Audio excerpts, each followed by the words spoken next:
आपण पाहत आहात स्वराज्य न्यूज. सत्य हेच जे तुमच्या समोर. नगरपालिका किंवा महापालिकेत निवडून आलेल्या नगरसेवकांव्यतिरिक्त काही सदस्यांची नियुक्ती केली जाते, त्यांना स्वीकृत नगरसेवक असे म्हणतात. हे सदस्य थेट जनतेकडून निवडून येत नाहीत, तर त्यांची नियुक्ती केली जाते. स्वीकृत नगरसेवक हे प्रामुख्याने प्रशासन, समाजकार्य, शिक्षण, कायदा किंवा इतर अनुभवी क्षेत्रातील असलेल्या व्यक्तींमधून निवडले जातात.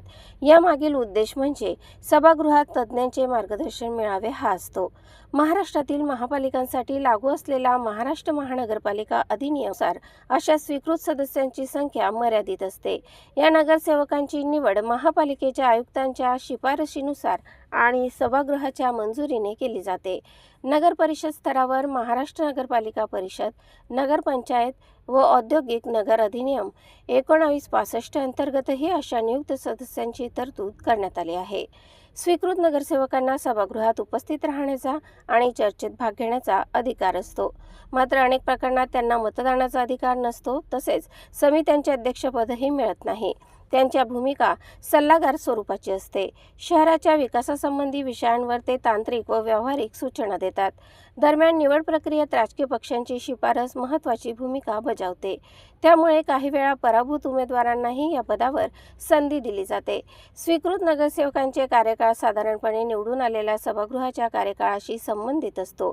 त्यांच्यावरही निवडून आलेल्या नगरसेवकांप्रमाणे काही नियम व अपात्रतेच्या अटी लागू होतात. एकूणच स्वीकृत नगरसेवक ही स्थानिक स्वराज्य संस्थांमध्ये तज्ज्ञांच्या आणण्यासाठी महत्त्वाची संकल्पना असून प्रशासन अधिक सक्षम करण्यासाठी ही व्यवस्था करण्यात आली आहे. दरम्यान धुळे महानगरपालिकामध्ये स्वीकृत नगरसेवक निवड प्रक्रिया वादाच्या भोवऱ्यात सापडण्याची शक्यता आहे.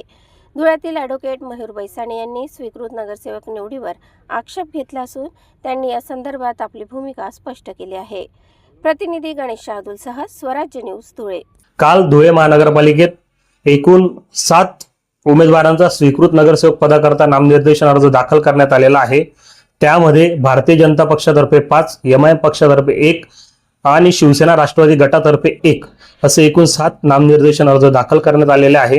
परंतु हे 7ही उमेदवारांमध्ये डॉक्टर, वकील, इंजिनियर, पत्रकार, प्राध्यापक अशा विविध क्षेत्रातील एकही बुद्धिजीवी घटक नाही. सदरची बाब सर्व बुद्धिजीवी घटकांवर अन्यायकारक आहे. सर्वात महत्त्वाचं म्हणजे ही सर्व 7ही उमेदवार कुठल्या तरी सेवाभावी संस्थेचे पदाधिकारी आहेत, एकाच क्रायटेरियातले आहे असे घेण्यात आलेले आहेत. सदरची गोष्ट बेकायदा आहे. यापूर्वी देखील महानगरपालिकेत 2009 ते आतापर्यंत एकूण 16 उमेदवार झाले. हेही कुठल्या तरी सेवाभावी पक्षाचे, सेवाभावी संस्थेचे पदाधिकारी आहेत. या ग्राउंडवर त्यांना घेण्यात आलेलं होतं. सदरची गोष्ट महाराष्ट्र महानगरपालिका नामनिर्देशन अर्हता व नियुक्त्या नियम 2012 ला कुठेही अभिप्रेत नाही.